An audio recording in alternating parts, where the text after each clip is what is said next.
We've got quorum. We've got everybody in attendance. And there are no public comments. So I'm going to turn over this workshop to our superintendent, Mr. Cardona.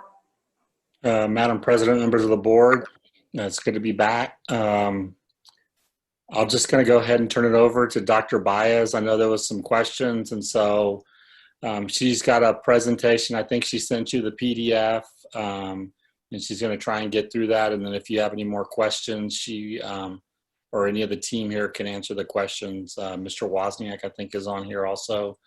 So I just want to, before we start, thank all the team who has stepped up graciously to make sure that our students and our staff are taken care of, and make sure I stay out of the way. So thank you. And with that, I'll let Dr. Baez started. I think Andrew's going to run the PowerPoint for her. So.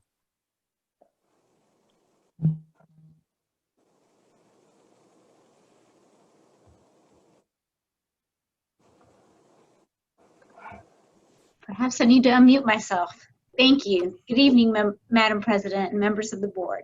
I'm Marcy Baez. I'm the Assistant Superintendent of HR, and presenting with me this evening is Ms. Munoz, our Executive Director. I'd like to thank you for the opportunity to provide insight on all that is HR, some of our systems and processes. And before we get started, I'd like to take this opportunity to thank our team for the immense work they do daily and their willingness to go above and beyond their respective duties, specifically over the last 5 months, whether it's preparing budget, allocation, staffing, retirement, service awards, processing exits, new hires, sub-orientations, student-teacher orientations. I appreciate each of you for continuing the process of all that is HR, and it's really a privilege to serve alongside of you. We strike as one, and I thank you from the bottom of my heart for all that work. Also, many thanks to our cabinet team, your support and willingness to do whatever we need to do to better serve the needs of all of our students and our staff. Again, it really is a privilege to work alongside of you. So over the last few weeks, there seems to have been some misperceptions, miscommunication around addressing staff questions, concerns, specifically as it relates to COVID. And the return plan.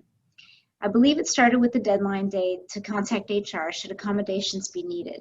The urgency to get on the list seemed to heighten concern. Thus, I'd like to address some misperceptions around that piece and own any miscommunication or misunderstanding along those lines. HR serves staff daily needs, and there's never a deadline. I just want to be really clear about that. We are ongoing. Anything that has to do with HR personnel, giving support, addressing questions, addressing any kind of other issues, we're always available. So I just want to be really clear about that. That being said, 139 of our staff members that signed up for the request for information on the Google Doc truly were not all requesting an ADA accommodation. It was, as of the last board meeting, there were an additional 19 staff members that signed up via the Google Doc for a total of 158 requests on the Google Doc. We had 34 requests that were true ADA accommodation requests, and those folks were sent the forms. We've begun the process with those. 12 of them have already been granted those accommodations. And we'll talk a little bit more about this later, about the interactive process or case by case, but it's always on a temporary basis with check-ins. How are we doing? What are we needing? We're always in communication. So I just want to be clear about that. The remainder 22 are still pending some paperwork, but we are in contact and the process has begun with them. Kindly note that everyone on the list was contacted multiple times. And we do that. We send emails to follow up, and just so that we can really make a good faith effort to address any kind of questions and concerns and be, again, readily available. I did hear a few times, I called you back and your phone was ringing and ringing and ringing. And that's because I've been on the phone the entire time, but we get back with them, and we're still in that process. There's quite a few folks that we're still talking with. So we're still, like I said, in collaboration and in communication with the staff and their campus leaders and the team, so that we can make a good faith effort to address those requests, either for information or questions or accommodations, etc. We've sought assistance and are in communication with legal counsel with regard to some of our requests, and we continue to heed the guidance of local and state authorities regarding all that is COVID. So as you know, that this situation is fluid. It requires flexibility. That's what we've been telling our students. That's what we've been telling our parents. It's no different for us. We're consistent. We remain in compliance in the manner with which we address each situation, request, concern, and question. Many of the folks that I've been in communication with just want to be heard, or want to share their story, or want to share their fears, and sometimes just talking through our process. This is how we do this. Should this happen, then this. There's a lot of ifs and thens, but again, it revolves solely on an individual basis, right? What is your situation? What is going on with you? And how can we better serve those needs? So that's really important, and what I try to share often. So since the inception of COVID, we've been navigating the unknown, but as evidenced in the work that we're doing, and again, I spoke about our team, our HR team, our cabinet team. Our team is solid, and in all honesty, at this point, we don't need an additional staff member to help us through that. It gets busy, but we are working together to meet the demands and again, serve the needs of our students and our staff and our families. Finally, as we go through this presentation, I'm respectfully requesting that questions are held until the end. And some of the takeaways from that meeting, and I just want to kind of bullet point them. Questions stemming from HR to contact the questions about how you contact HR. Again, we're always here, whether it's ADA, FML, other personnel questions. One does not need to get on a list to get in touch with us or to get support from us. We are in constant communication with legal counsel. I'm not going to profess to know every detail that goes with FMLA and ADA and all of the new A's, we'll say. But again, we're heeding and we're changing and we're updating that plan as quickly as it's changing, or we get guidance for it. All of those who have requested a conversation have received a couple of phone calls at least. And we use a flow chart that you'll see later in this presentation as well to kind of guide the lines of communications. It helps us be consistent. It helps us answer the questions. It helps us stick to the script so that folks, you know, if we need to come back to it, we'll say, this is how we did it. This is the process that we went through. All of those who requested a conversation have been contacted, and anyone who's in a pending status for ADA specifically, or others, there are folks that are pending status, and it's either paperwork that they're getting from their doctors or other paperwork that they're submitting to us. Folks are having a bit of a hard time getting into their doctor's offices. I've heard that a few times, based on how busy they are. So there's no deadline. They're just like, okay, we're going to work through this one person at a time, one situation at a time. So on to slide 4. What is the interactive collaborative process? Thanks, Andrew. You're just following me all along. When employees request an ADA accommodation and begin the process, employees reach out to the HR department and we begin conversations and communication, providing supporting paperwork and physician request forms. This is a continuous, collaborative piece.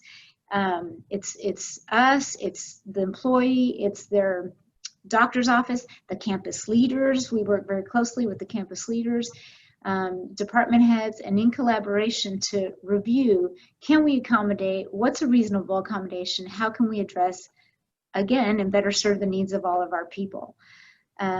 So Slide 4 says employers are required by the Americans with Disability Act to provide effective, reasonable accommodations for employees with disabilities. The Equal Employment Opportunity Commission requires employers to use an interactive process. That's what we talk about with the interactive process, to help determine effective accommodations. This just means that we're working with the employee to identify possible accommodations. Thank you. Interactive process, what we do is what I said we did, and then we document all those steps and in the process, right? We include the conversations, any kind of information that we gathered, decisions that were made, requests for medical information when a disability is not obvious, identify the purpose and essential functions of the job involved. We ascertain the job-related limitations imposed by the individual's disability, explore accommodation options. These are generated, again, from the employer, employee, medical provider, outside resources. We identify a reasonable accommodation that's effective and does not impose an undue hardship on the employer.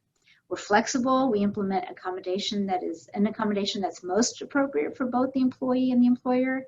We determine what that accommodation is and monitor its effectiveness periodically. We're constantly doing check-ins, and that's the process for everything we do, whether it's a positive COVID test or any kind of information. We're always following back up on checking the well-being of our folks.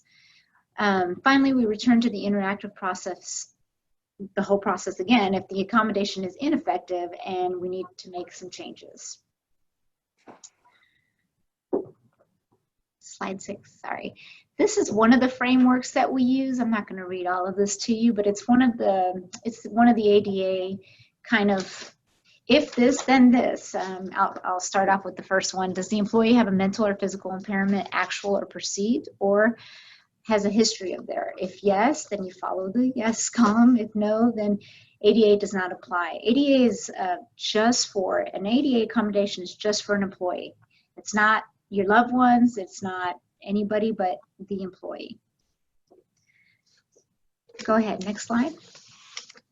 So when we got these requests requests on the Google Doc, kind of broke it up by campuses. And so this is just a pie chart showing the actual requests for information, what were actually ADA and others. The forms to these 34 that I spoke about earlier, those were all submitted right away.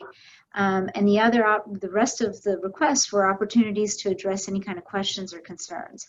And I can't say enough, if folks walk away from this, I hope they walk away knowing that HR is here to readily serve. We're here to address personnel, support personnel, and give guidance and to support the front line. There are no deadlines to that. That's an ongoing thing. The next slide. So slide 8 is a breakdown of the HR requests via the Google Doc. Again, I said there were 139 original requests for information July 31st. And then we had, since the last board meeting, 19 additional requests for information, which is a total of 158 total Google Doc requests. That's not including any of the phone calls and other people calling and requesting information or emailing on their own. As I said earlier, to date, this number may change, it's fluid. 34 were actually ADA accommodation form requests, and 12 of those have already been granted. 22 of those 34 were still pending. We're still going through the process, and we're still pending some information. So again, we have made every attempt to be in very close contact with all requesters, regardless of the request. Next slide.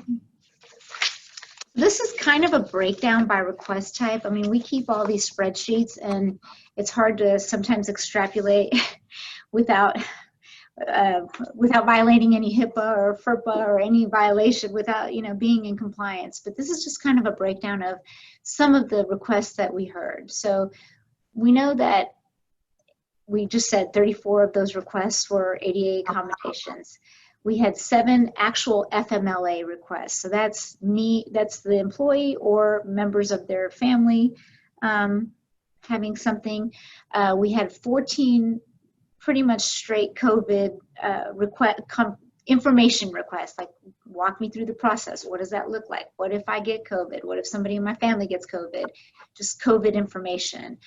7 of those folks wanted to let us know that they are pregnant. 51 of the requests were requesting remote flexibility in the return plan. So they were looking for that flexibility. 8 had some safety concerns, and those, when there was a concern or when there were requests, we've pretty much addressed it and we're on the same page. A couple of them said, I'm allergic to that spray they do. Can we use something else? Absolutely. I get in touch, I go to James, your team. I go to Monica, your team. And that's how we just ensure that we're exhausting all the safety precautions we can possibly exhaust. And again, take care of our folks. 22 of those folks had childcare concerns. So that's just a little bit of a breakdown by the request type. Next, and other was, I'm sorry, I didn't say other. Other were, this is other, like I need an employment verification, I need my transcripts, I need service records, just other HR function type things that we again provide all year long. That's it. Thanks, Andrew. So slide 10, this is a slide that Mr. Cruz provided for us and used during his presentation to team leadership. And he gave us full blessing to steal everything we can, so we did. And so this is it's just another one that we use while we're kind of walking folks through it. Individuals at high risk of serious illness due to COVID. So individuals with disabilities, heart disease, lung disease, diabetes, etc., request reasonable accommodations in response to a high risk of exposure to COVID.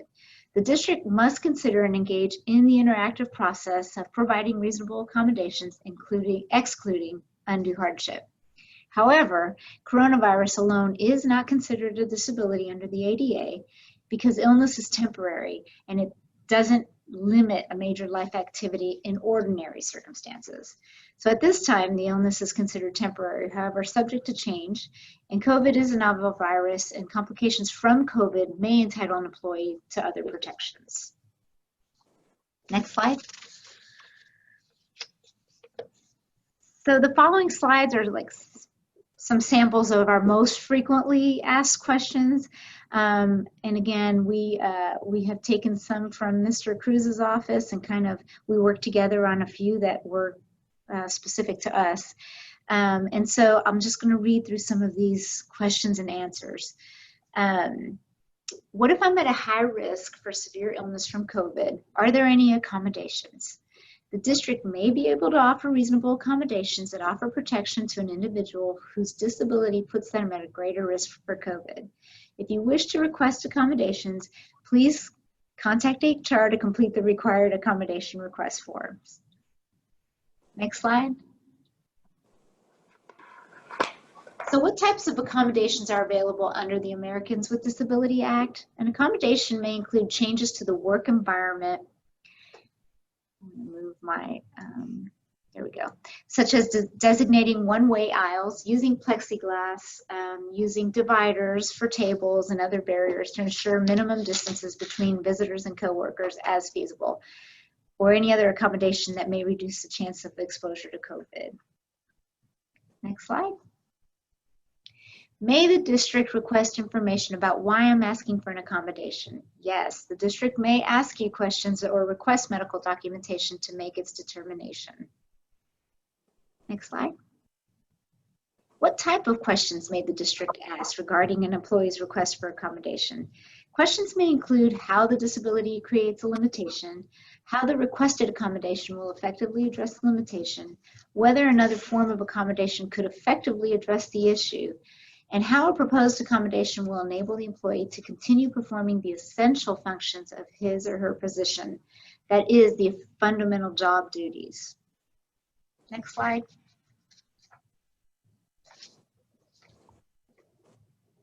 Next slide, Andrew. Am I entitled to an accommodation under the ADA in order to avoid exposing a household member who is at high risk of severe illness from COVID due to an underlying health condition? We get this one quite a bit. No, under the ADA, only the disability-related needs of the employee are considered. Next slide. I have a serious health condition that requires treatment and I'm scared of getting COVID at work. Can I stay home? No, however, if you suffer from a serious health condition, you may qualify for FMLA if you meet the FMLA eligibility requirements, which Ms. Munoz will review later in this presentation. Please contact the HR department for more information to request FMLA. I'm pregnant and scared of getting COVID-19 at work. Can I stay home? No, however, pregnancy-related medical conditions may qualify as disabilities under the ADA, even though pregnancy itself is not a disability under the ADA. You may submit a request for reasonable accommodations due to a pregnancy-related medical condition. Please contact the HR department for more information on requesting ADA accommodations. Next slide. I tested positive for COVID-19 or had close contact with a positive individual and was ordered to quarantine as a result. Sorry. May I telework while quarantined? If your position allows it, you may be allowed to telework, but it will not be required. So not all positions will allow for telework. Again, please contact the HR department for more information on whether you may be allowed to telework. An employee who teleworks is not eligible for the EPSL, which is the emergency paid sick leave, by the way. Next slide. If I'm teleworking while quarantined, will I still be using accrued leave or EPSL while in quarantine? No. Employees whose positions enable teleworking as an option will not be charged leave while teleworking during a mandated quarantine. Paid leave may be available to you in accordance with EPSL and district policy depending on your circumstances. Next slide. I feel I can telework and I'm scared of going to work because of my underlying health condition. Can I telework instead of reporting to work? No. If you need to request an accommodation due to your disability, please see the section above entitled COVID-19 and Accommodations for more information. So these will be a part of what we post on our link on our HR plan. They're also in the plan. Next slide. I feel I can telework and I'm scared of going to work because of my household member's underlying health condition. Can I telework instead of reporting to work? No. Further, any accommodations under the ADA are only available for your disability, not the disability of a family member. Failure to report to work will subject you to disciplinary action up to and including termination. Next slide. Will the district pay for my COVID-19 test? No, the district does not reimburse you for a COVID test that you take on your own or as a result of following procedures. However, the district's health insurance plan covers the cost for a COVID test. Please contact the district's Human Resource Department for insurance coverage questions. And I just want to take a minute to say, we get some of those calls. You know, I heard this clinic is running out of tests. I heard this clinic takes 5 to 10 days. I heard, so as I work each COVID case, I ask information and I get information, and I'm in touch with the clinics and the health department and Doug and all the entire team, trying to figure out where can our folks go, what's available, what's not available, and kind of walk them through that process when they ask. But we don't tell them to go get tested or that they have to get tested, but it is covered under the insurance. Next slide. Oh, this is me. This is you, Ms. Munoz. I'm gonna put on my mask and move. Give me a second. I'm going to punt to Ms. Munoz on federal response to COVID. Great. Good evening, everyone. So the next slides, we're going to focus on the available leaves for employees depending on their circumstance. So in response to COVID-19, the federal government passed the Families First Corona Response Act, FFCRA. The FFCRA includes the Emergency Paid Sick Leave Expansion Act and Emergency Family and Medical Leave Expansion Act. This adds to already existing federal laws such as the Family and Medical Leave Act, FMLA. These provisions took effect on April 1st, 2020 and currently expire on December 31st, 2020. Next slide. So FMLA, what is FMLA? It's a shared responsibility of the employer and the employee that they have in issuing employee notice, meaning the employee will need to notify their immediate supervisor and HR as soon as they know that they will be out from work. HR will meet with the employee and let the employee know if they are eligible or not eligible for FMLA. The employee will also receive general notice information, FMLA paperwork, and the employee will receive a notice of eligibility and their rights and responsibilities. HR will also provide the employee with certification for their healthcare provider to complete if needed, and designation letter will be provided to the employee after certification of healthcare provider is submitted and reviewed. So as a public agency, we do offer FMLA regardless of the number of employees. Eligible employees must have worked for 12 months as of the date FMLA leave is set to begin. They have to have worked 1,250 hours of service for the employer during the 12-month period immediately before FMLA leave is to begin. Next slide. So FMLA employee benefits. It's up to 12 weeks of unpaid leave. The employer must maintain employees' health benefits. The employee is still responsible for premiums that the employee paid prior to their leave. The employee will be reinstated to the same or equivalent job position upon their return from FMLA. The employer cannot retaliate against an employee for taking or requesting FMLA leave. Next slide.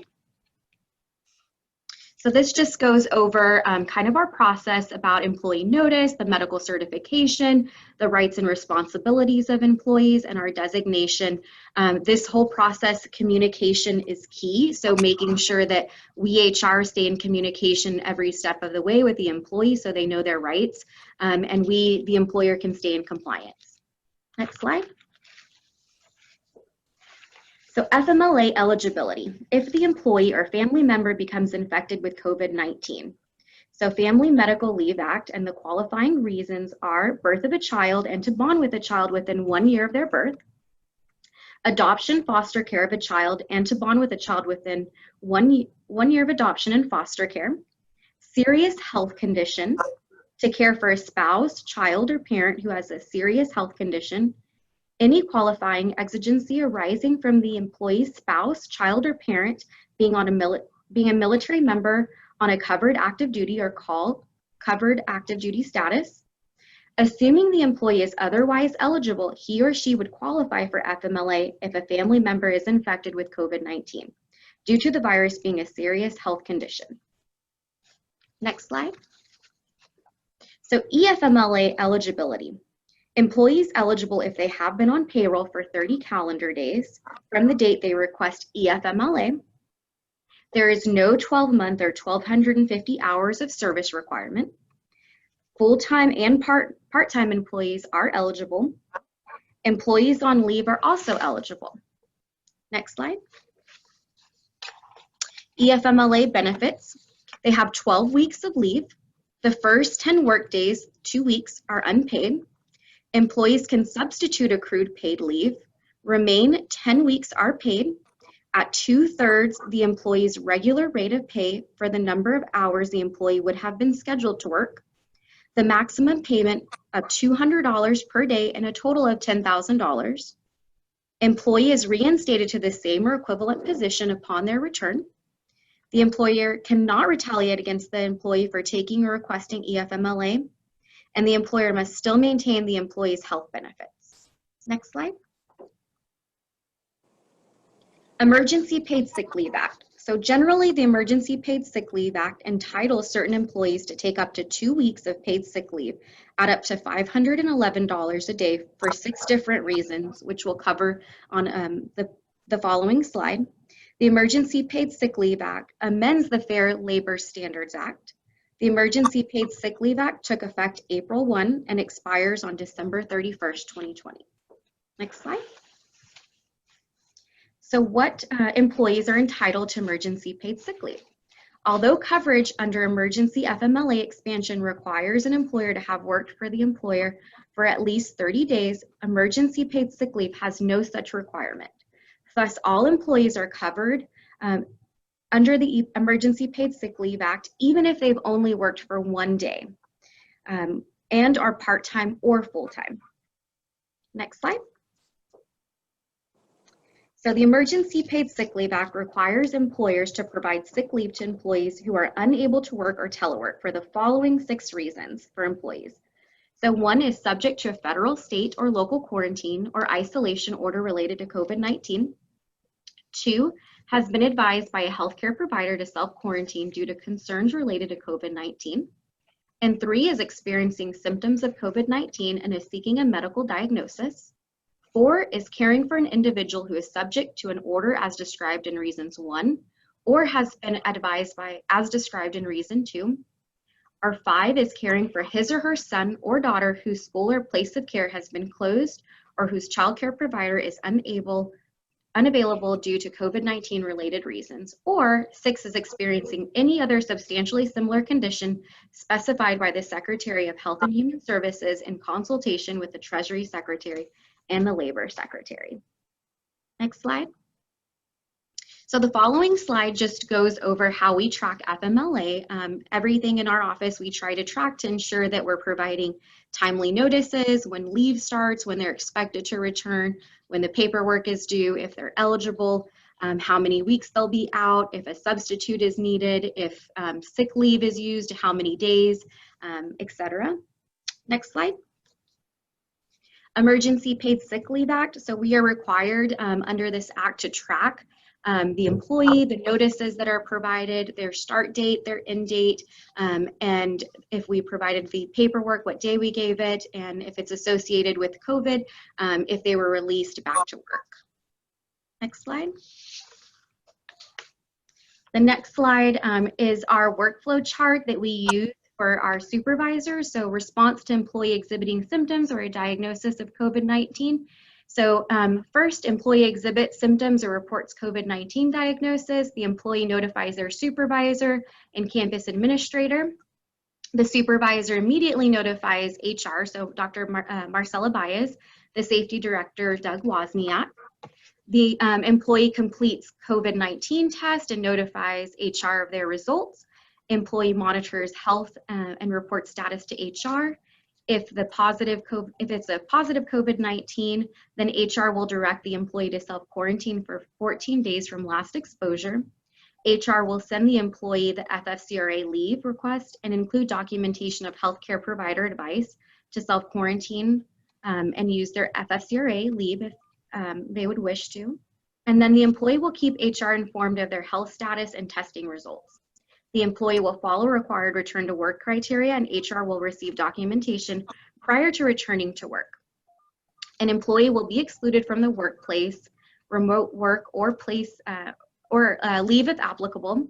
Will inform the superintendent, cabinet leaders, and the board of the situation, determine additional closure response, and notify other employees who may have been exposed. We also inform the maintenance director to disinfect areas used by the employee and implement a disinfecting protocol. Next slide. The following workflow is from Mr. Cruz, what he provided to us as a school district general COVID response protocol. So individual receives positive COVID-19, yes or no. Does the individual have COVID-19 symptoms, yes or no? Has the individual had close contact with a COVID-19 positive person? And then we follow all the criteria to discontinue isolation. And then the back to school response. Next slide. So if the individual tests positive for COVID-19, we identify any persons having regular close contact with the affected person. We contact the health department, send out notification letters. Individuals must self-isolate until criteria to discontinue isolation is met.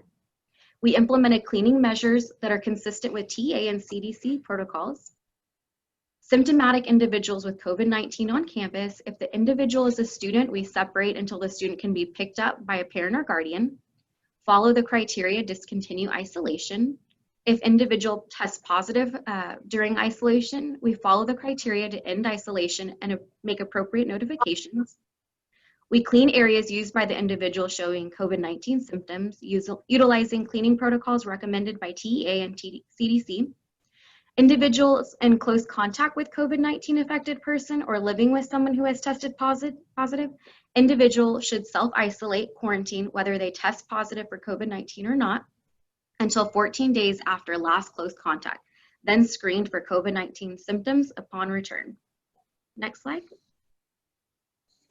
The following is the checklist for employee diagnosis or exposure. So this is another tool that our office uses to determine what steps need to be taken every time we have a COVID-19 situation, so that we're consistent with our practices and we document each step of the way. Next slide. The following is our COVID-19 tracking. So it's something that our department has developed in order to track each employee in each case. So we document the results, if they were exposed, or if they are a positive case. We document the start of their leave, the end date, the notices that we've provided. We also send documentation on behalf of our department. So we document that piece, and I'll show you those letters on the next slides. We also document that we have a fitness for duty, which is our criteria for an employee to return to work. We have to have that doctor's release in order for them to come back to work. Next slide.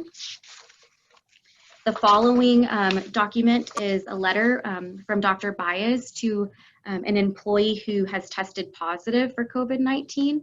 So the following has information that the employee needs to monitor for symptoms, isolation, employer notice, and our communication. So ensuring that we're consistent with each of the messages. Next slide.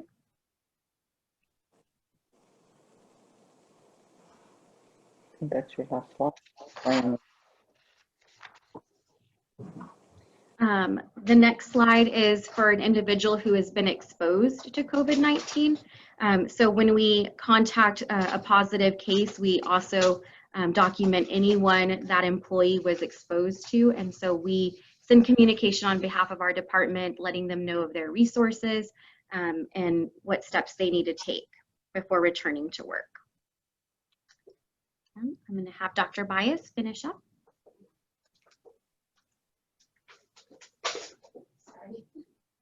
Social distancing.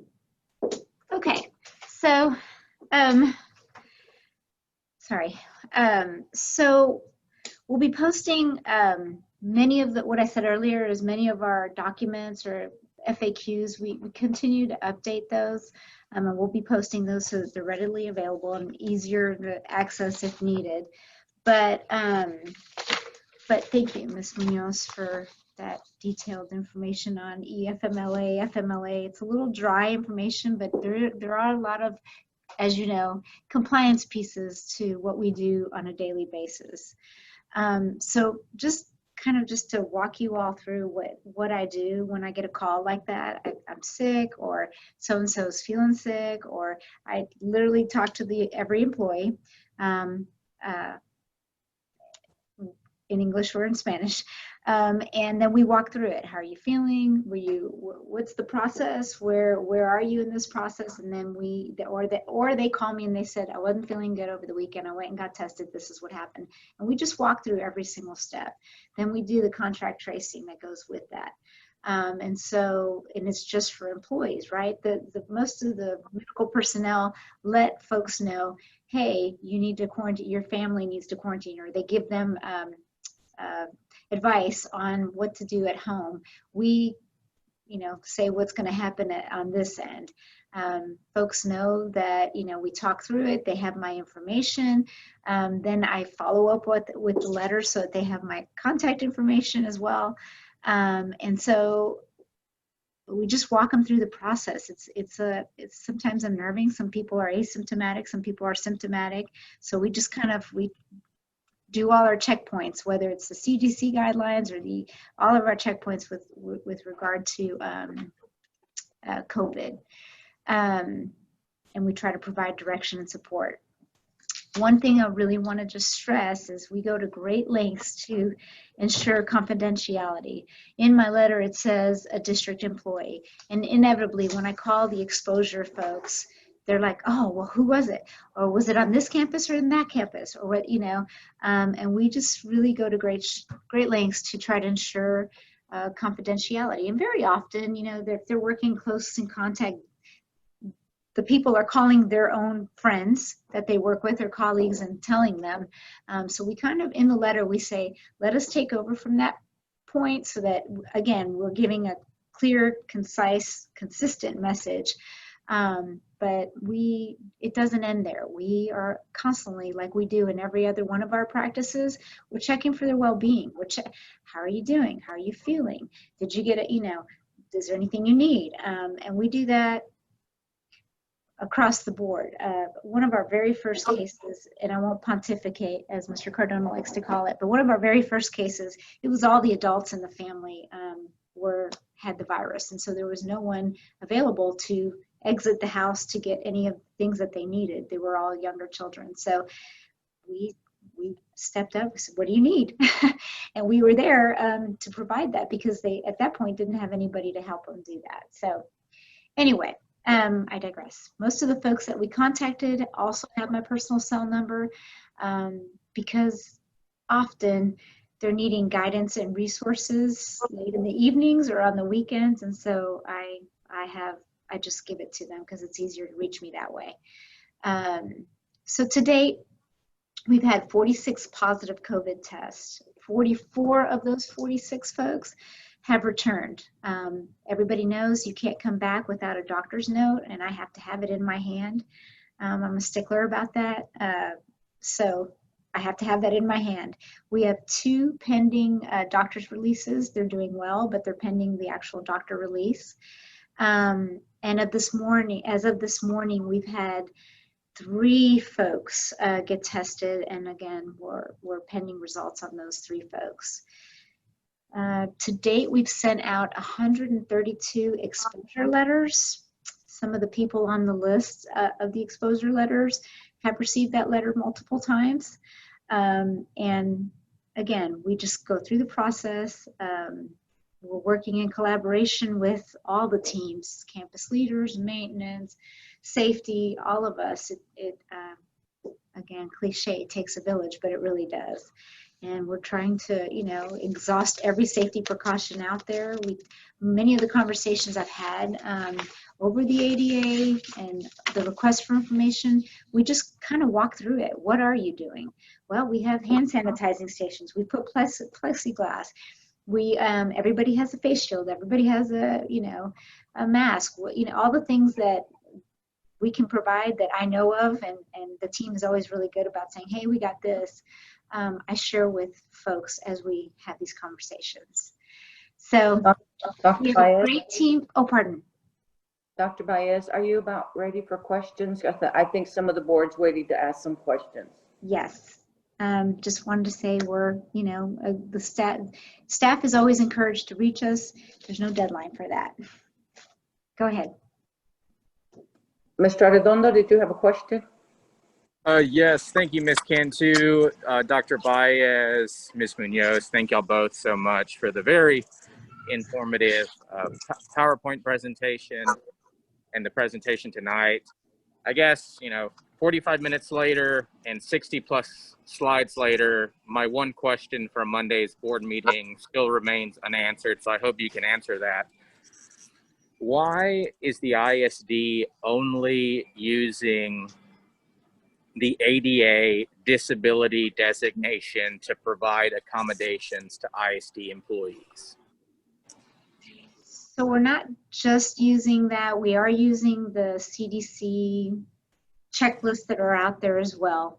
I just keep wanting to go back to an interactive process because it really is on a case by case. And so some folks that have the CDC or have a check item on that list, again, it just requires, where are we with the process? What is your doctor saying? What are the recommendations? How can we try to meet the demands and effectively serve our students? And I apologize if I'm just so dense that I don't get it, so please bear with me. So in the presentation, it specifically says, an employee who cites pregnancy or some type of other condition, can I work from home? And the answer from the ISD is no. So again, I'm just very confused how we say we're not only using the ADA definitions of disabilities to provide work accommodations, when even the FAQ in the presentation says if an employee requests to work from home, the ISD's response is no. So I'll say this, the campus leaders are very much involved in this process with us, and any accommodation or anything that we can do to help that situation, we're going to do. But we have 7 pregnant cases right now, and every one of those is different, from whether the request, could be I'm trying to do this without giving too much information, a high risk situation, or their leave days and not wanting to use certain leave days, etc. So we're trying to answer your question. I ensure and I promise you that we're having conversations with those individual folks to address those individual needs and accommodate accordingly.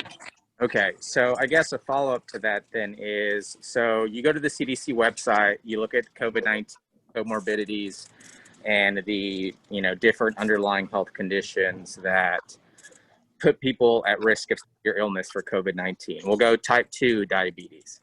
So if I'm a classroom teacher in the ISD or some type of ISD employee whose job could be done remotely, so again, my confusion stems from, we say that we have to go through HR process. I have to get a doctor's note that says my type 2 diabetes is a disability to go through this ADA process. But then we're told principals have the authority to work with staff because they know the staff. So I'm just concerned that, it's just so confusing. And it really just doesn't make sense to me, in the sense that we would have to have someone who's type 2 diabetic get a doctor's note to say that they have a disability to go through the ADA process to work from home, or they just ask their principal and their principal says it's okay for them to work from home. Like, that's theoretically the process that you go through right now. We're in collaboration. We're having conversations. Can we meet the demands right now? What is it going to look like, in 2 weeks? We're just trying to check our boxes and accommodate as much as possible. So it is a constant communication with all the parties, yes. Okay, and I guess for me, that just is concerning. I understand that, some positions have to report to work, some don't. It's a case-by-case basis. I get that. But it just seems very ambiguous and based on who I talk to as an employee. Like, maybe my principal is a little bit more lenient and flexible at De Zavala than at Miller, but I'm type 2 diabetic regardless. And so is it more dependent on what staff member is the gatekeeper to that process than what the actual process is in the ISD? So, and again, this goes back to my question at Monday's board meeting, is why during all these presentations, we talk about ADA, certified disability, a doctor's note that certifies I have a disability for me to seek an accommodation from the ISD, even though the CDC website provides so many other comorbidities that put people at severe risk. My second question is, I've heard of ISD employees, I've spoken with them that have gone to a doctor and paid for a COVID-19 test. And I understand that through our current insurance, that shouldn't have happened.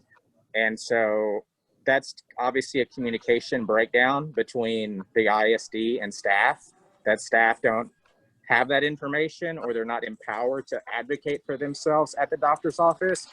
So I'd be interested at our next board meeting to talk about reimbursing ISD employees who have to get COVID-19 tested, again, because it's just a breakdown on the ISD's end for staff, not knowing that that should have not taken place.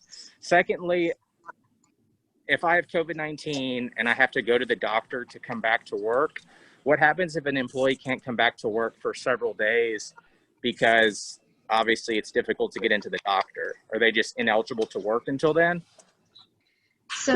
So we do have the emergency leave that covers them, and so in answer to your first question or your second question, so we can certainly help folks resubmit those insurance claims.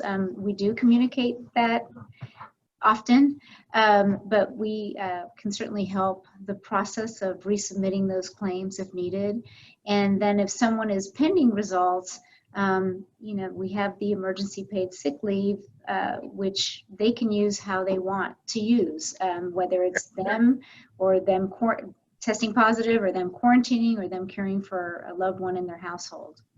And then my third and final question, I don't think this is for you, Dr. Baez, is what is the framework that we use to notify employees at a specific job site of a potential exposure? So say I work at Mendez and there's a COVID-19 case at Mendez. Are we only notifying the people who came directly in contact with that person, or are we notifying the entire campus staffing population? So I'll answer that if that's okay. So basically we go through the checklist again. If the person has had close contact, 15 minutes or more, within close contact of each other with masks, then we notify those folks. And we don't notify them of who it is, but that there's an employee that has a positive COVID exam or test. We do not, I mean, we trace it. So did you have close contact? Were you practicing social distancing? Were you wearing a mask? We go through that all the checklists that we went through earlier to determine that and then alert folks accordingly. Okay, and I guess my concern with that, or my reason to ask that, is obviously we've seen where COVID-19 has been discussed as aerosolized and in the air. And, you know, if I'm walking through the front office or a hallway or a faculty staff bathroom, I might not see the coworkers that I've interacted with or who come after me. So as far as tracing goes, I understand that I could say, well, I saw, you know, Michael Cardona and Dr. Baez and Dr. Ruiz Mills in the hallway, and I talked with them. So please let them know that I was, you know, I have COVID-19. But I don't know anyone else that could come after us who might have been exposed to it too. So that is one of my biggest concerns about us strategically only notifying the employees who we think are exposed to it versus the entire campus population, who I personally believe has a right to know that it was at their campus when they were working. But it sounds like Doug might have some more information on that. Yes, sir. So when school starts, by law, we do have to notify the entire campus. So when we have a case, whether it be employee or student, we have to notify that entire staff and parents from that school of somebody, you know, testing positive. As far as the close contact definition, we have to remember that we've been given a very specific definition by TA. That is the 15 minutes accumulative time, right, of 6 foot or closer without a mask really is kind of the main thing, or being like sneezed or coughed. So when we do contact tracing, and we're going to do contact tracing with the health department, it's a very specific definition that we have to follow. So kind of answer your questions, yes, we have a very specific protocol that we have to follow in definition of close contact, but yes, we will notify everybody. Okay, and I understand that that's when school starts, Mr. Wozniak, so that's like in October when students might return to campus. Why aren't we doing that right now with just staff on campus? That would be, I guess Marcy could kind of help me, Dr. Baez, with that. I know that since teachers have come back, you know, I don't have that information as far as how many have actually tested positive since they've come back. So can you help me out with that, Dr. Baez? Has there been any reason? So no, I don't have that number. Again, it hasn't been at that level. And so again, we're just going through the checklist. So and that's the guidance that we heeded from, the guidance we got from CDC, from TA, from ADA, all of the guidance on how do we do the contract tracing piece. I know that changed, and as is this case, it changes often. During last week's board meeting, I think the CDC changed you know, they may have changed their days, but we're constantly looking at that information to exhaust all precautions that we possibly can and work, you know, with the campus leaders, and we're all in and working together to try to prevent and exhaust safety precautions and address people's needs. Yeah. Well, Is there- and I'll let people ask questions. I'm sorry, but I guess if staff, Michael, Mr. Superintendent, if you can send me that TEA or CDC guideline or framework that we're using to only notify employees who are exposed to potentially to COVID-19 and not the entire campus or department, I'd really like to see who is providing that guidance. Because as of right now, we're saying an employee exposes 8 or 9 other people. The ISD does contact tracing. Okay, great. We're only going to notify those employees and not anyone else on the campus. So I'd really like to see that guidance from whoever is providing it. So if I can get that as soon as possible, that'd be great. Anyone else have a question? Ms. Halsey? Thank you, Dr. Baez. Oh, I've got a lot of reverb. That was super helpful, and it really was clarifying for me. I appreciate everything that you and your team are doing. It's obviously a tremendous workload, and I recognize that, and I'm really grateful to have this additional information. I did have a couple follow-up questions. So I'm wondering how many people have both taken the option of retiring or resigning since that initial July 28th date? And also, how many of the 7 that you listed with FMLA have opted for that option? So the FMLA, all 7 are opting for those options, and the rights related to the FMLA. To date, only 2, and that was recent, this past weekend, folks have resigned, and it really 1 citing COVID. Another one was childcare. But COVID-related childcare issues. Or sending, Yeah. yes. Or, So that's, I guess, I'm still having a hard time understanding also, if we're taking into consideration the expanded CDC list of people who are at higher risk to complications, et cetera, which I appreciate the fact that we're doing that. I don't understand why somebody who is pregnant or nursing needs to provide any kind of medical information other than the fact that verification that they're pregnant or nursing. Why does it have to be a high risk, or why does it have to be, I'm not sure why we're getting down into that rather than just acknowledging that there are certain categories of people who are at risk and therefore trying to accommodate them in the way that they want to be accommodated rather than doing FMLA or something. Does that, I just don't I don't follow that. so pregnancy alone, if they're citing pregnancy alone, then it's, you know, obviously not covered, depending on where they are in that process.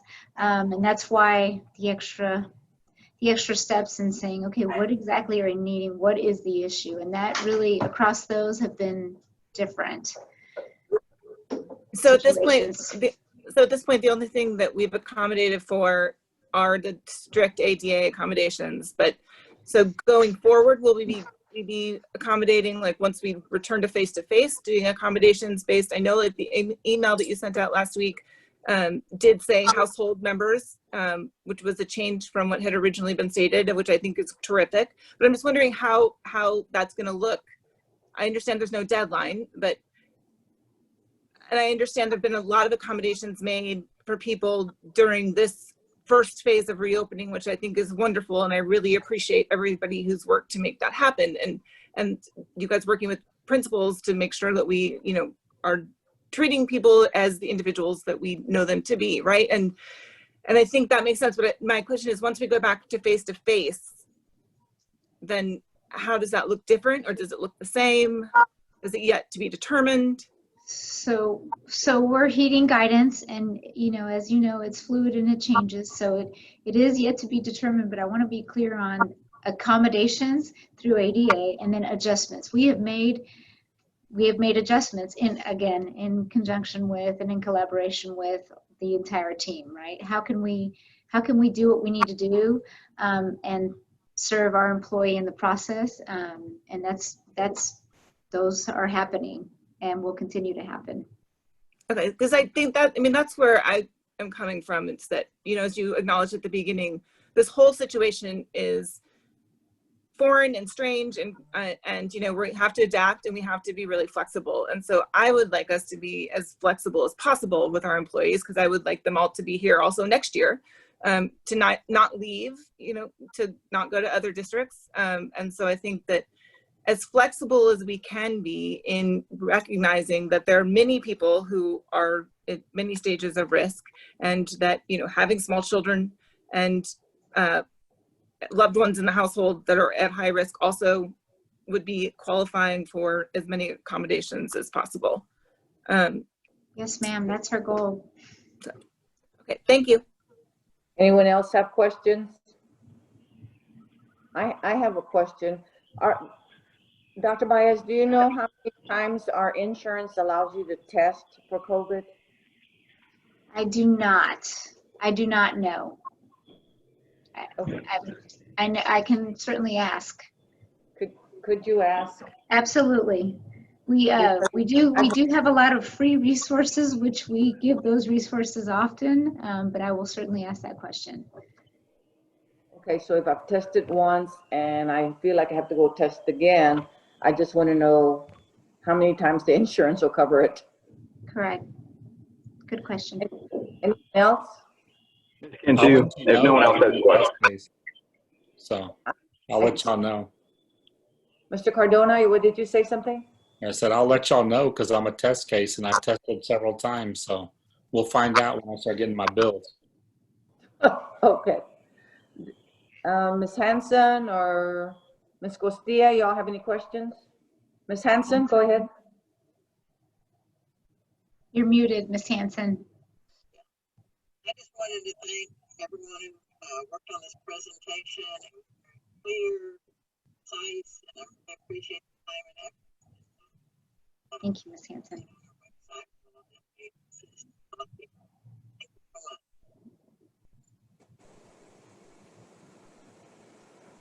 I know I think it was a good presentation, very, very thorough. One of my Ms. Cantu, sorry. Who was trying to talk? I can wait. Oh, no, it's me, Ms. Cantu, Miguel. I'll wait till after you're done. I didn't know if anyone else had questions. I think that when you gave the presentation, my concern has been all along that if different principals are being approached and there's not a set guideline, then it's possible that some principals are more lenient than others. But in your presentation, you did say that that their decisions are made in collaboration with you, so that you're the stabilizing force that keeps objectivity, so that and consistency. Consistency, because some principals might be real nice and some may be more strict. And I would want all of our employees the same opportunity to have the accommodation and not based on what principal they went to. That's been my concern all along. Yes, ma'am. But so they didn't give any decisions by themselves. No, so that's exactly what we do. We have conversations, and you know, we do that with everything else as well. What we're doing on one campus, Mr. Cardona doesn't like it when I say this. What we do for one, we do for all. We try to be very consistent, and so that's why it all comes through our office. So if a principal was given the opportunity to have the staff development or the professional development from home, another school and a different elementary school, one elementary was letting them be at home and the other elementary was letting them have their professional development at the campus. So that's a little bit of inconsistency, but that doesn't have to do with the COVID situation so much. I just would like to know that there's consistency within our district.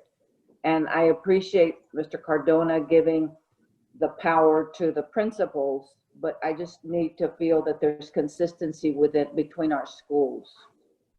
Well, just for example, the changes that Ms. Halsey referred to that have been made, were really driven by the campus principals. So there is consistency going on, and that's part of the process that people don't stop to let happen.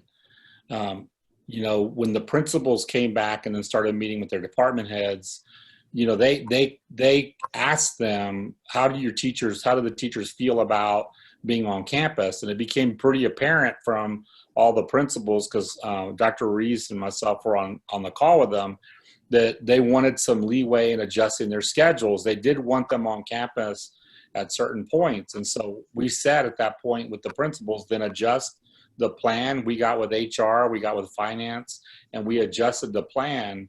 And then it further narrowed down to, you know, I think Dr. Reese mentioned the thirds, bringing teachers in thirds to even reduce the number of people on campus more, so that we could still meet TEA's requirement for funding.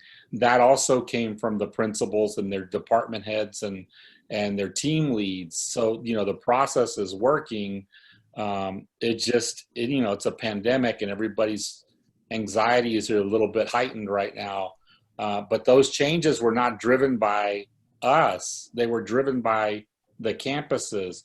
And so, I mean, HR is the hearing officer for personnel matters, so to speak. We have a student support. They're that version for the personnel. So there aren't principals just running rogue, making decisions. They run everything through HR.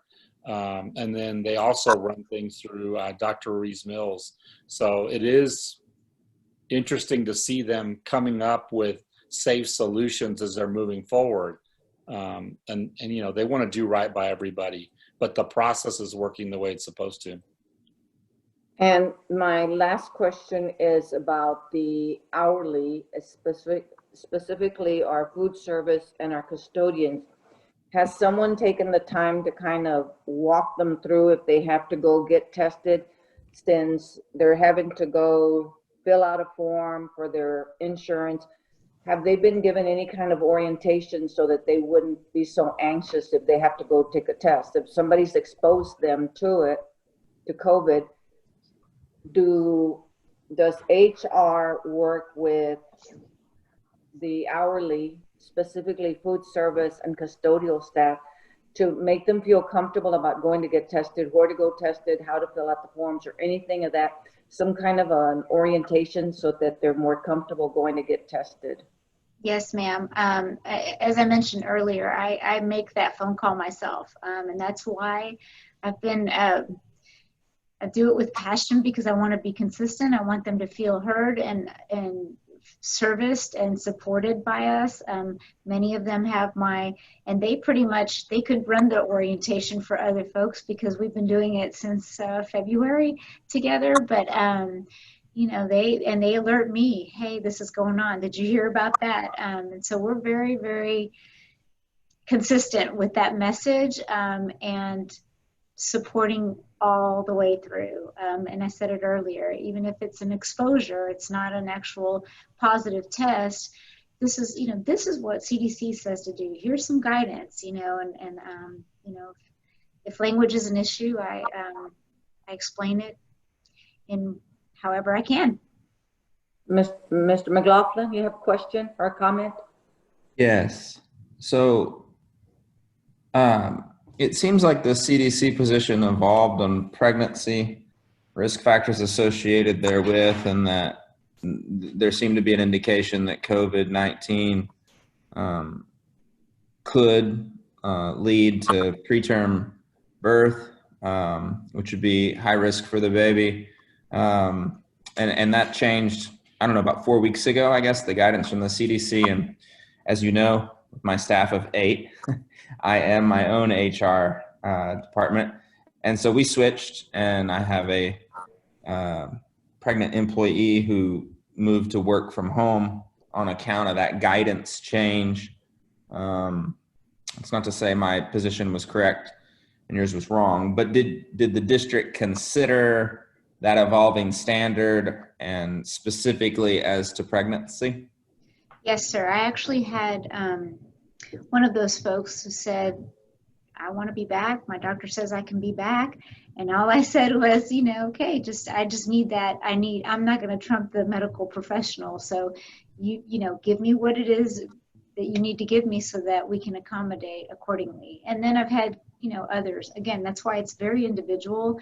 And then that changes, as you know, things can change throughout the pregnancy. So it's an ongoing conversation and what works best in that accommodation while we try to protect, again, the employee and employee's lead time, et cetera.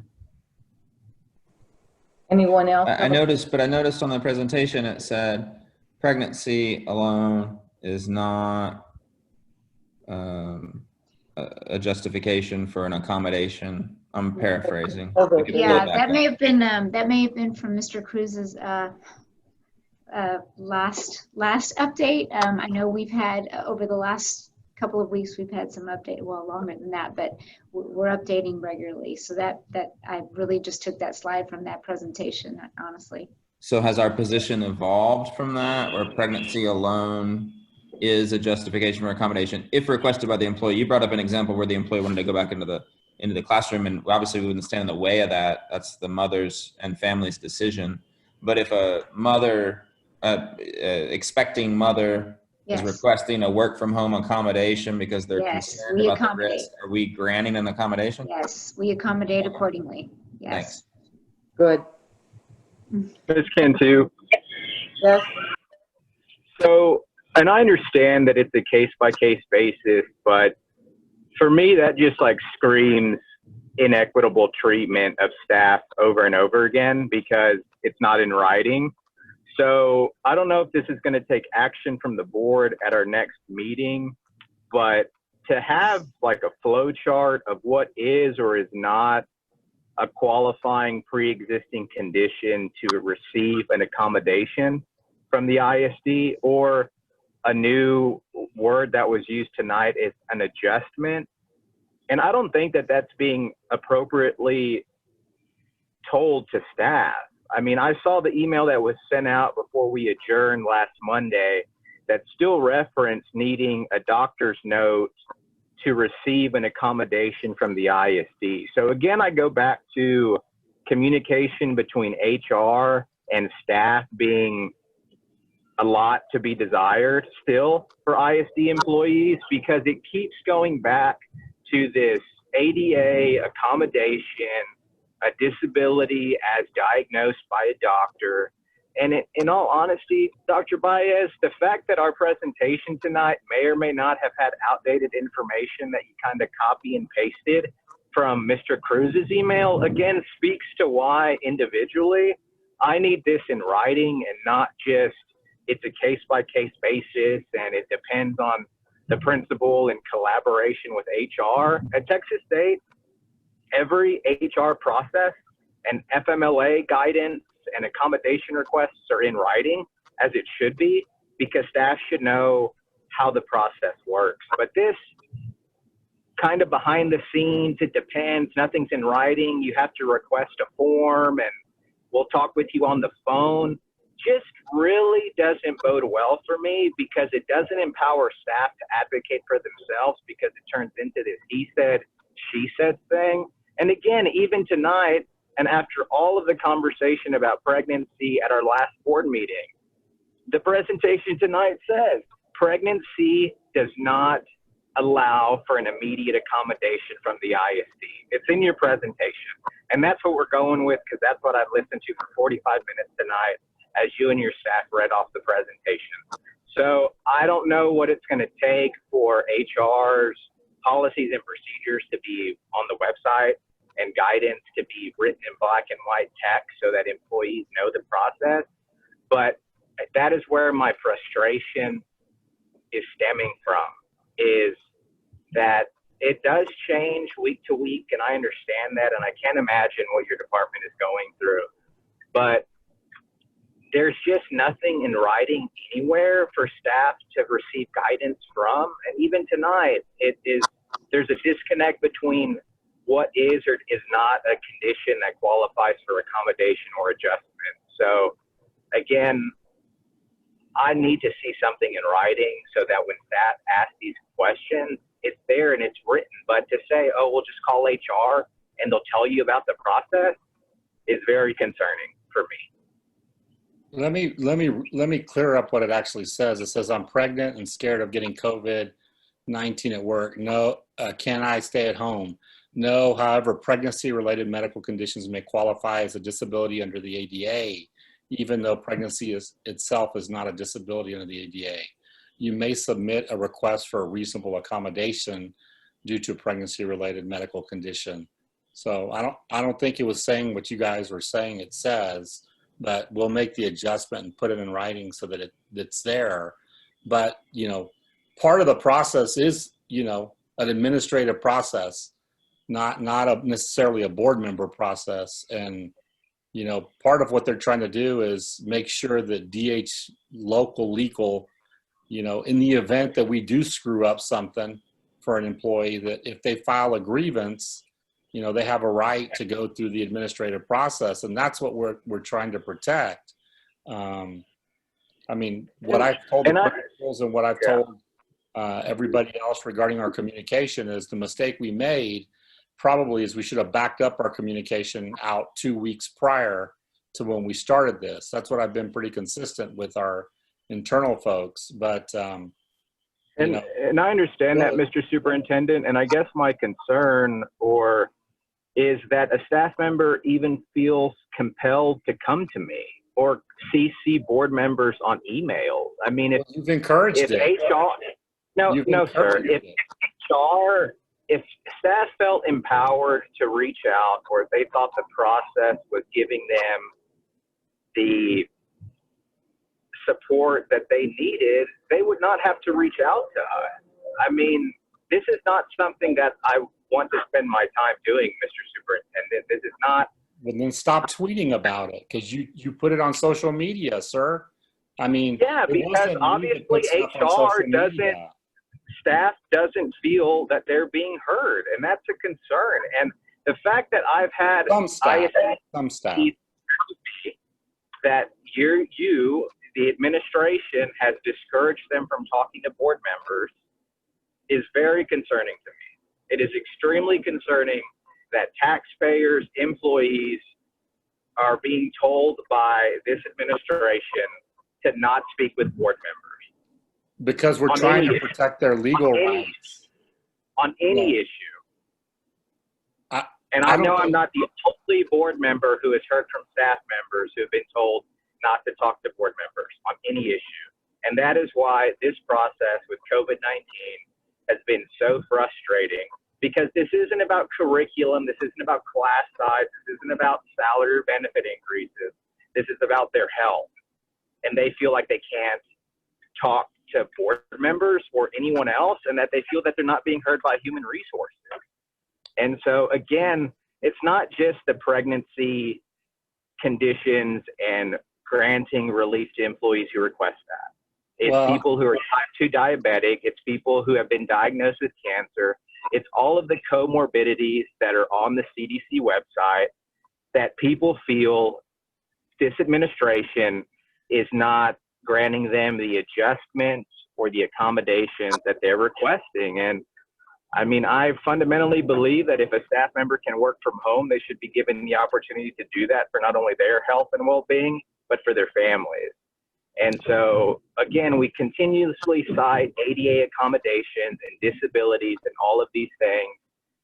But again, it's just, that is where my frustration comes from, is that staff members feel lost about this process and they feel like they're not being heard. And I'm sure we would all like to move on from this. I just don't know how to do that, because staff members continuously feel like they're not getting the information that they need. Well, I've encouraged in all my 29 years staff members to use the grievance process if they don't feel they're being heard, because that does bring it up to you guys to address them. And there has been a history of the board addressing some inconsistencies of what's happening. However, in this case, you know, if you're going to talk about HR, I think we all need to take ownership of some of the stuff that we've done or not done to cause some issues and some miscommunications. And like I said, mine was we should have pushed our messaging out 2 weeks earlier to the staff. I made a promise to them. In hindsight, that was a mistake, not bothering them off their contract time. But, all I ask is that funnel them through HR. We do the things we do to make sure that their grievance, if they have a legitimate grievance process, that it's addressed through the proper channels. And we are going to take care. I hear you with the type 2. I hear you with the pregnancy. I mean, the principal at Goodnight I had a conversation with, and I was like, do what you got to do with the teacher.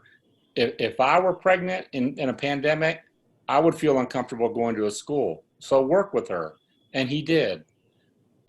Are we going to be able to meet everybody's request?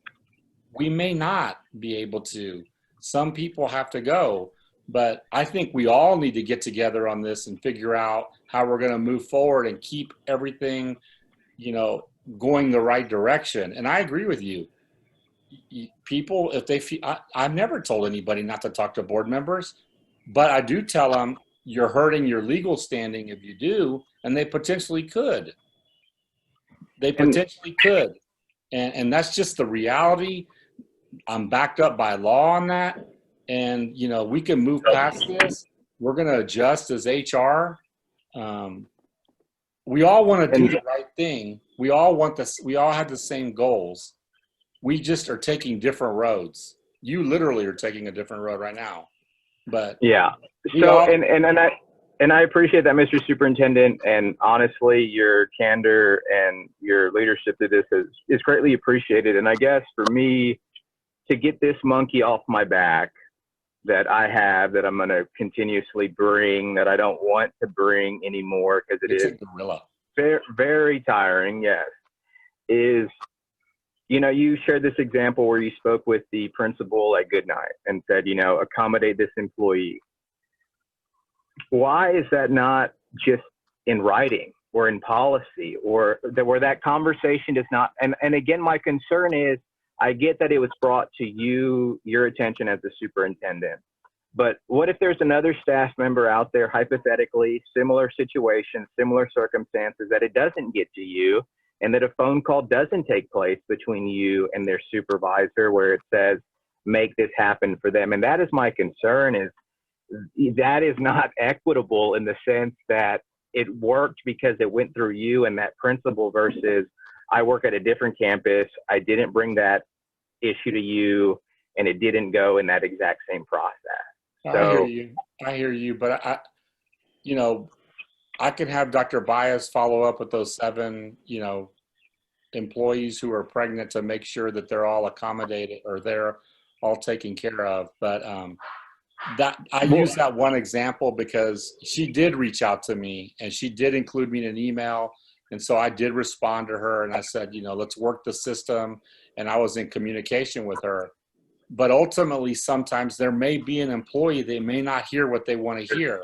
And this is what I have to say about, I think if a doctor says that an employee has to work remotely from home because they have a disability, then they have to go on FMLA. And I think the concern we have, or that we're seeing, is we have had employees tell us, I don't want to go on FMLA. I don't have enough days.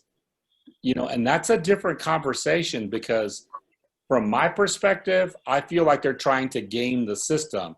Am I accusing anybody of that? No, but that's what we're trying to protect from happening. Just people saying, well, because if a doctor says you're pregnant, you need to be homebound, then we have to put them on FMLA. And if they go on FMLA but don't have the time, but that's the disconnect, Ms. Halsey. I know it's frustrating, but but we just went through this and we just agreed that pregnancy is on the high list, the risk of high risk from the CDC. So again, my point is I don't understand why anything more than just a note that verifies that the employee is pregnant, and then it's at the employee's discretion if they can do their job. I just don't understand why we're making it unnecessarily complicated. Because time changed as the process went. So when we were that article that was on the CDC list in June, pregnancy was. Yeah, it was. I checked. But I think, but it's type 2 diabetes is the whole thing. I just feel like we started with this very narrow criteria. And so I appreciate the fact that we're trying to expand it, but it seems like other organizations have been able to find a more expansive place to start from. And so we're still going through that struggle, which I just feel like we should take it from the opposite angle and trust people. Well, I mean, that's what Bernie ISD is doing. And then now they're in trouble because they just said, we're going to let everybody stay at home, not take any days from anybody. And the TEA commissioner is now like, you can't do that. You actually have to document absences with employees as well as with students. You just can't give everybody, you know, just go home and teach from home. So, I mean, it's a balance. During an all distant learning period though?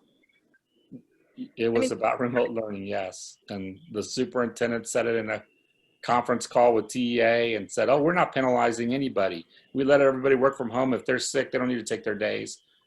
And the commissioner's like, you can't do that. But that's not what we're talking about. We're not talking about people not taking days. We're talking about people determining for themselves during this all distance learning period, first of all, where they can best do their job if their job allows them to work from off-site, if they feel like they have an issue. I think when we get to a place where we have to have more people come back to campus because we can safely bring students back to campus, right? Then we really need like that very clear set of criteria, like that is either on this side or this, right? It has to be very clear so that everybody's treated equitably. But I hesitate to say this, but I'm still under the impression that that message that was sent out after Monday's meeting did not reach all of the campus administrators, because I'm still under the impression that there are some people who are being treated differently than other people on different campuses. So I think that we can really better, like very, very, very clearly make this argument or make the case.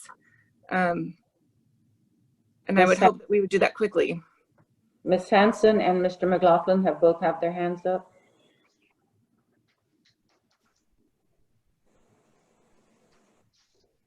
Ms. Hanson?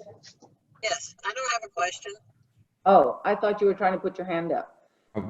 Madam President, may I say something? Yes, you may.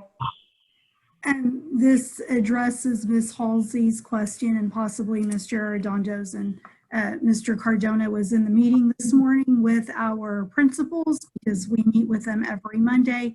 And so the secondary principals did a really good job, and I know elementary principals are looking at the same email because we really want consistency in the district.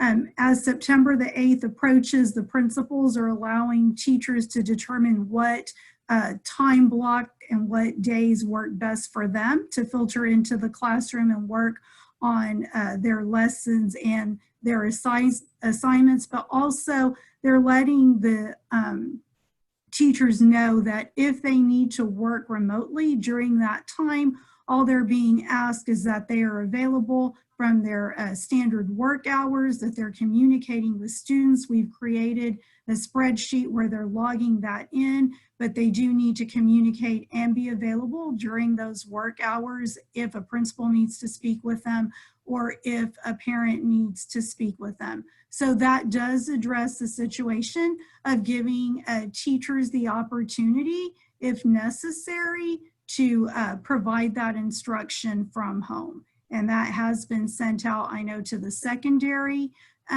teachers, and the elementary principals were going to be reviewing that email today because Ms. Gippridge and Mr. Alvarez and Ms. Presley worked on it together, and so they were sharing that communication with the elementary principals. So I think that addresses a portion of your concerns.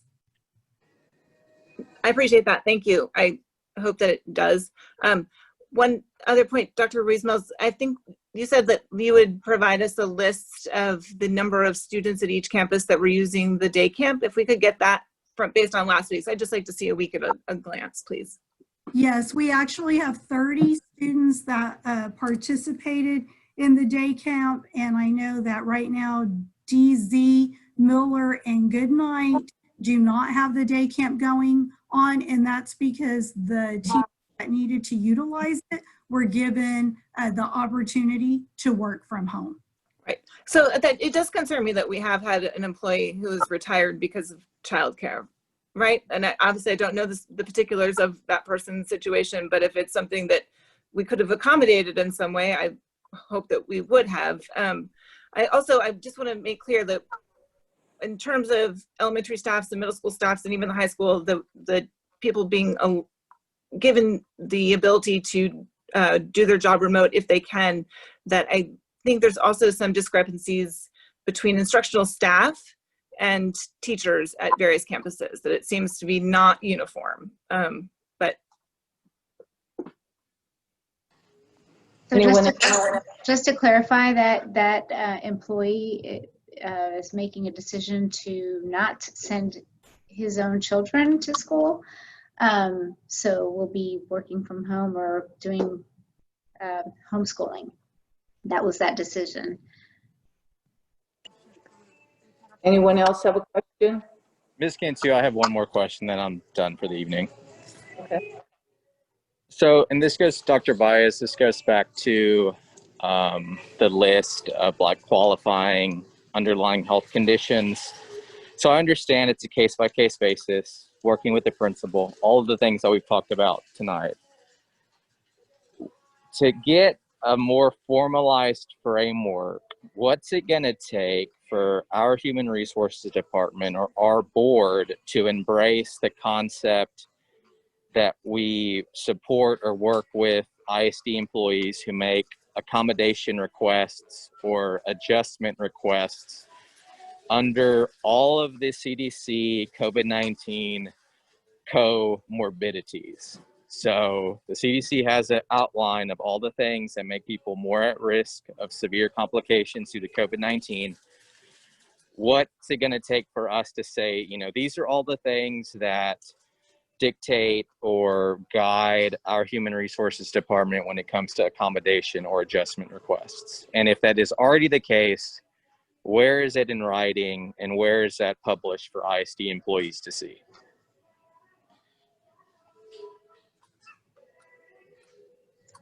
So we reviewed some of the flow charts earlier, and so between some of the things that are in the plan, some of the things that they can find online, I said earlier we were going to be adding quick links so it's easier to find on the HR site. Just basic flow charts and basic information, because again, for every one of those must-dos or this is how we do it, there's, you know, we have to be open-minded and we have to look at every situation individually and how we can accommodate. And then also, Ms. Halsey, you mentioned earlier the instructional staff.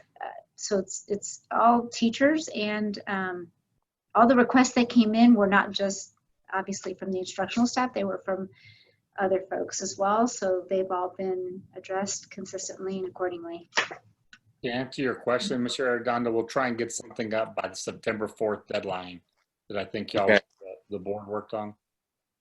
Thank you, Mr. Superintendent. And again, just to reiterate that, and for me personally, when staff reach out to say, this is where you go, like this is the process, these are the conditions, these are the, you know, all the things that we're hearing, right, on our end, that obviously is a chronic thing that is coming up, and rightly so. It's what everyone's on their minds on and so forth. But again, to say, you know, these are the conditions that HR is going to evaluate and the underlying conditions that might necessitate a work accommodation or an adjustment or all the things would be a great help and relief to me individually.